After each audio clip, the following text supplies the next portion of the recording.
Hi guys, welcome to the first episode of Fantasticapz for King of the Nerds, where I will be giving you a brief layout of what entailed during the premiere and some things that stood out in my mind. The first episode was titled In Search of a King.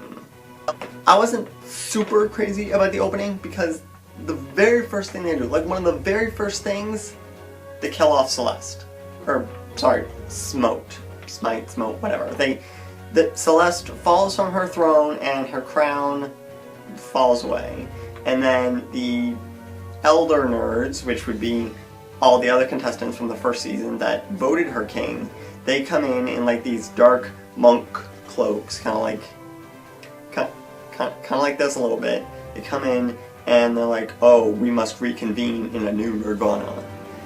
And then basically, Nerdvana goes into flames and complete chaos. I will say though that the upcoming challenges do look pretty cool. Enter the new nerds. I really like a lot of these guys. I mean, first guy that comes out, Brian, his beard is like, oh my gosh, it's awesome. It works for him. And he's in a vest. Like, a vest and a beard, it just makes sense. Like, come on, seriously? Once all the nerds are assembled at the entrance to Nerdvana, Bobby and Curtis give the whole, hi, I'm Bobby, I'm Curtis, and this is Nerdvana, da da da da da da da. And then they get into a little bit of the first challenges. Right now, last season, the first challenge was pick teams. And this season, we're gonna do that again, which makes everyone go, wait, what? Are you serious? The team captains turn out to be Zach and Chris. Zach has the same personality as me. He's just really excited about everything, and his name's Zach, so I'm a little biased there. He's got the same enthusiasm, the same general pip, hop in his step if you want him. He's cool. And Chris, the first little clip I saw of Chris, he seemed incredibly confident, which could help or hinder him. His team seems to really like him, so we'll just have to see where that goes. His two catchphrases that he uses, boom goes the dynamite and Texas Justice, those are going to be used plenty of times throughout the season. Every girl nerd is super intelligent. We have Kayla, who's a rocket scientist, Katie, who's a puppeteer and roboticist, Mary Kate, who, I'm just going to get this out on the table right now, she is gorgeous, and she's brilliant. So, I think you can kind of tell from that what girl nerd I'm rooting for this season. But there's also Kelsey, and Kelsey is super kawaii, which means cute in Japanese. Yeah, that's right, I know a little Japanese. Words here and there, it's cool. After the team captains are chosen, Bobby and Curtis let them go free and roam Nerdvana, check out all the nerdy stuff, and it is super cool. The very first thing I saw as they entered was a round table. Like, Knights of the Round Table. How flippin' awesome is that? The second thing I noticed that is so cool, they have a bust of Celeste, who was last season's winner, who is, in my mind, the King of the Nerds. Because the first is usually the best. The Radio Shack Lab this year is super awesome because it is a TARDIS. A TARDIS, for those of you who don't know, is Doctor Who's ship in the popular series Doctor Who that travels through both space and time. It stands for Time and Relative Dimensions in Space. The door's there, it just looks like a box, open it up, boom! Big old room. And then it's nerd toys galore and everything. After everyone gets acquainted with the new Nerdvana, they all gather in the sitting area to discuss their strengths and basically sell themselves to everyone else because, hey, everyone wants to get picked on a team. One person that really stands out in my mind is Xander.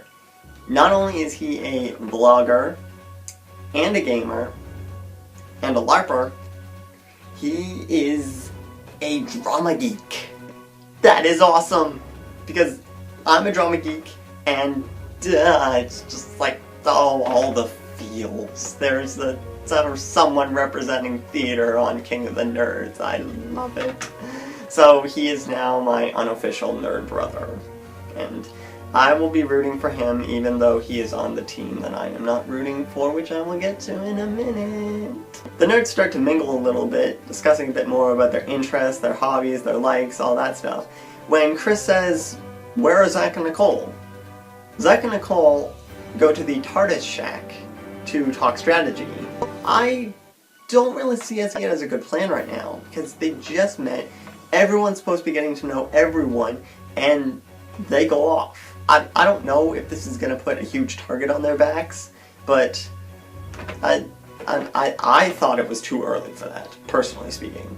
We're jumped ahead to the actual Nerd War, the picking of the teams, and it's kind of better than last year, kind of not. Last year they got paint dumped over their heads, which was really cool, and then they got to go play in the fountain, because Chuck washed it all off. It was nice. But this year, they get cloaks. The paint was fun. I enjoyed watching the paint dubbing. But the cloaks are good too, because you can keep the cloaks. And then you can just wear them to your Nerd Wars and your Nerd Offs. So, I don't know. And I like the colors. Gold and purple. Sweet. The outcomes for the two teams are Zach, Nicole, Mary-Kate, Josh, and Jack for the gold team. And on the purple team there's Chris, Brian, Kayla, Katie, and Xander, which unfortunately leaves Kelsey all left out. But of course, there's a twist, which actually turns out to be the exact same twist as last year, except there's a little bit more.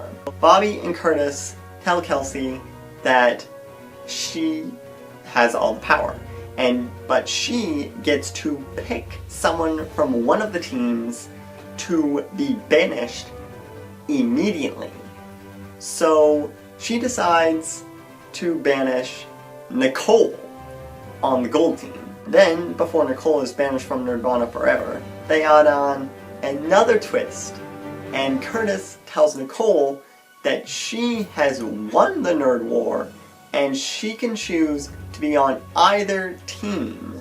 So she chooses to be on the gold team and put Kelsey on the purple team, and the gold team wins the Nerd War, and therefore making purple team go into the Nerd Off. Before they leave, Bobby and Curtis, they are told to create team names. The throne room ceremony is a lot better than any of them last year. It is a huge room. It actually looks like a throne room. There's statues, and then there's a whole bunch of empty space, and then right in the middle, Throne of Games. It's fantastic. Before members of the purple team are selected for the Nerd Off, Curtis cues the gold team to tell them their team name. And instead of just telling them their team name, they give like a theatrical performance. Their team is called the Midas Touch Attack. Their story behind that was the Midas Touch is the ability to turn objects to gold, hence gold team. And the Touch Attack is a Dungeons & Dragons term that is a melee attack that pierces armor. So a lot of thought was put into that. Then they go over to the purple team, and their team name is the Titans of Rigel. All I remember from that is Titans sound better than Giants. The votes are tallied from both teams, and Kelsey and Chris are voted into the Nerd Off. They step forward, then to me, and Curtis tells them that they're going to have a fantasy knowledge challenge that is slightly Harry Potter themed, because every time they get a question right, they're going to fly down a course on a broomstick, that of course is on the zip line, and throw potions into cauldrons to get points. Unfortunately, Chris comes out with a win and keeps the Titans of Rigel strong. Good for them, but I'm gonna miss Kelsey. Kelsey's such an awesome girl. But that's the way the game's played. There's also a return of Mindy Robinson, aka Pom Pom Kitty, from last season. She was Pom Pom Kitty in the first episode with the chess challenge, the tennis girl in the memory challenge between Ivan and Jovenshire, and the nerd card game between Danielle and Brandon. It's so awesome to see her, and I think she said she's going to be on 4 episodes this season, so that's pretty neat. There's my brief rundown on the premiere episode of the 2nd season of King of the Nerds on PBS. I'm really liking a lot of the contestants this year, even though they may not mesh as much as last season's contestants, but they're still going to be entertaining to watch, and I'll be bringing you recaps on all the episodes, so if you do happen to miss them, no worries, I got you covered. Also, check out the links in the info below to check out videos by Xander, Mary-Kate, and Brandon from Season 1 to hear their thoughts on the premiere episode also.